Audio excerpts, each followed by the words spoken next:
Et donc c'est là où je voulais me permettre, je suis désolé de toutes ces coupes de vidéos, vu que j'ai fait une première vidéo de pratiquement 1 heure assez longue, la mémoire du téléphone sature, de rappeler ces distinctions nécessaires en fait, parce que nous n'avons pas en fait à sombrer, à être entraînés dans le gossip en fait. C'est non seulement la dimension de la pipolisation, de la personnification induite, inhérente à la télé-réalité, qui n'est pas en plus de l'analyse comportementale digne de ce nom, susceptible de défendre la légitimité souveraine des citoyens dans les processus démocratiques, puisque elle n'est pas constitutive en réalité d'une analyse réellement avérée sur la personnalité de Mélenchon.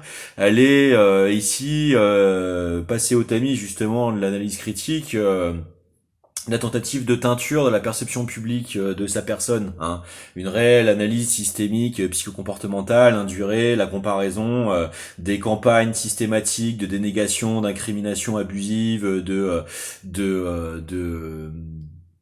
de dénigrement, de dévalorisation abusive, stratégique, infecte, de la rumeur, en plus nourrie de cette tentative de viol systématisé des véritables héritages éthiques, culturels français, des droits de l'homme et du citoyen en pleine période de tentative d'atteinte majeure à la condition humaine en Palestine, absolument dégueulasse, avec un lobbying extrêmement intensif, aussi bien à l'échelle nationale qu'à l'échelle européenne, justement, de tentatives de création d'un précédent d'extension en fait de la sidération terroristique, de la tentative de perpétration, surtout de son impunissabilité, de son impunité là-bas, pour continuer d'exploiter l'effet de rebond, d'entraînage au forceps de l'intégralité de l'Occident dans ce pacte de corruption, de sacrifice du bouc émissaria, simplement d'une idéologie d'insectarisation suprémaciste absolument ignoble, et en plus de ces visées planétaires, parce qu'il faut pas se leurrer,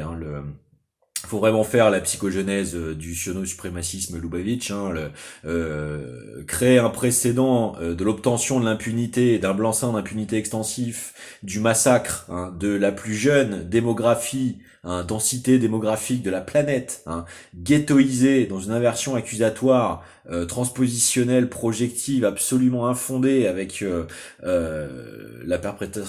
certaine perpétration en plus en réalité de la Seconde Guerre mondiale, pour la transposer au peuple originel autochtone indigène palestinien, ça n'a déjà aucun sens. Mais en plus de ça, il faut avoir parfaitement conscience que derrière ce mantra en fait du blanc-seing d'impunité pour le projet de l'arrachement suprémaciste génocidaire d'une terre sans peuple pour un peuple sans terre, la terre en question c'est l'intégralité de la planète.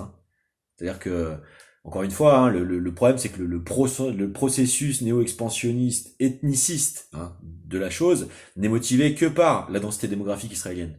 Donc, c'est-à-dire que si ça se permet de fausser le droit international, le problème c'est que derrière l'inertie est inarrêtable. C'est-à-dire que démographiquement, que se passera-t-il quand à nouveau le Grand Israël aura atteint saturation?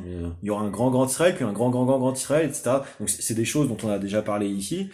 Euh, c'est pas viable, c'est pas soutenable, c'est pas défendable, c'est pas acceptable. C'est le cancer des humanités en réalité. C'est même pas juif spirituel puisque ça n'a rien de la spiritualité juive. Encore une fois, ça ne respecte ni les 10 commandements, ni les mitzvot, ni voilà. Donc ce n'est même pas juif.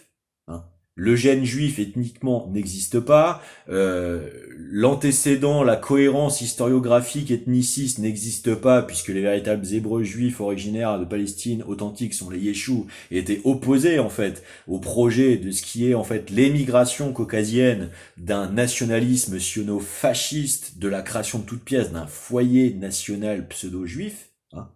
En réalité, siono-suprémaciste Lubavitch ashkénaze transpositionnel majoritairement, et matriciel en plus laboratoire du rothschildisme présent dans 89 pays, se servant de la capacité d'obtention de la création d'un précédent, d'un blanc-seing d'impunité pour camoufler derrière l'emprise du déploiement techno-dominionnel aérospatialisé globalisable. Voilà. Donc toutes ces questions sont interconnectées, sont reposantes sur la destruction justement de la précision étymologique du langage, et donc c'est pour ça qu'on peut pas tout mélanger. Et donc il faut bien percevoir dans la véritable nature systémique de la cabale perpétrée contre l'AFI, cette dimension anti collectivisme, anti-mutualisme souverain de l'humanisme international. Hein. Parce que derrière la défense de la LFI, de la véritable authenticité philosophico-culturelle, historique du peuple français, hein, il y a la tentative de destruction du modèle français dans le monde, hein, dans la géostratégie plus globale. C'est ça la réalité de la métachronologie que nous sommes en train d'essuyer. Donc c'est pour ça que je suis obligé de le préciser, non pas envers ta personne ou ton attitude, mais envers ce qui m'a semblé être le niveau d'imprécision dans l'analyse. Euh, Encore une fois, voilà, ce n'est pas du tout inarticulable entre les dimensions premières de diagnostic, d'identification, d'amélioration et d'encapacitation systémique, hein, des critiques tout à fait légitimes que tu portes à ce qui est tenté d'être inabouti et psalmodiement superposé en fait comme pseudo-analyse structurelle, et là-dessus je te rejoins, mais voilà, comme je te disais, il m'apparaît ce basculement en cours de route analytique dérivant vers un biais justement de non-analyse, et donc je répondais à ton invitation critique parce que je pense que toi-même tu seras intéressé par cette optionnelle possibilité d'affinage en fait de tes perceptions sur le sujet, hein, parce que, encore une fois, la liberté d'opinion critique est une chose, le fait qu'elle soit pertinente, fondée, stratégique et avantageuse au commun en est une autre.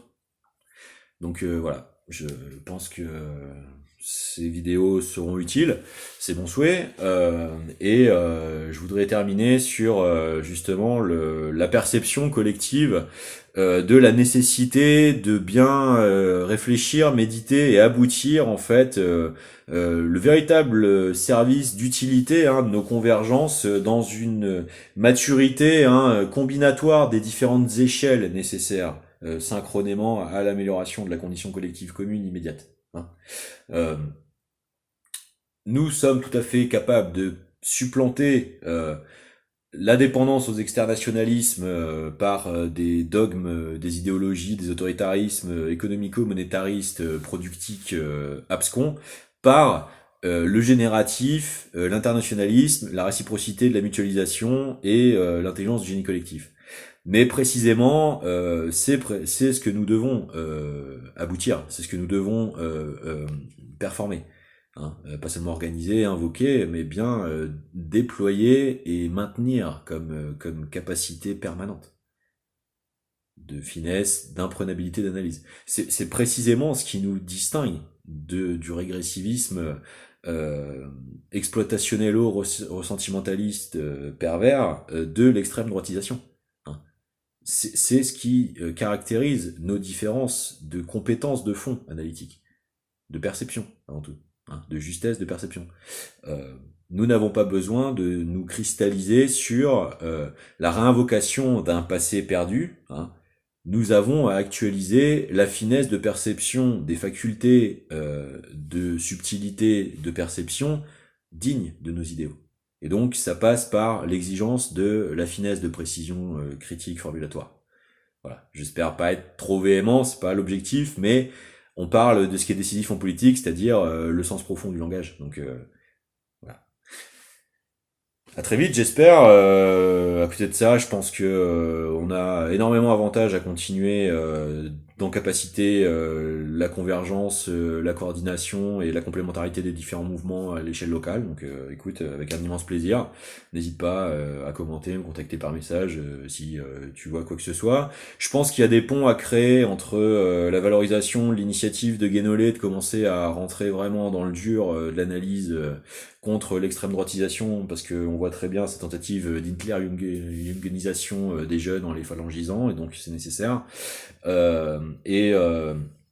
En plus, bon, nous on a la proximité géographique de Bordeaux, il y a plein de choses qui se passent vraiment intéressantes à Bordeaux en ce moment, donc c'est le moment justement de déployer les possibilités, de commencer à arrêter de nous laisser déposséder par justement cette verticalité de la transposition néo-autoritariste du jacobinisme dans les territoires, hein, et de réaffirmer la souveraineté populaire directe, parce que je pense que c'est ce qu'on a réellement en commun justement dans l'amélioration d'un avenir. Salut camarades.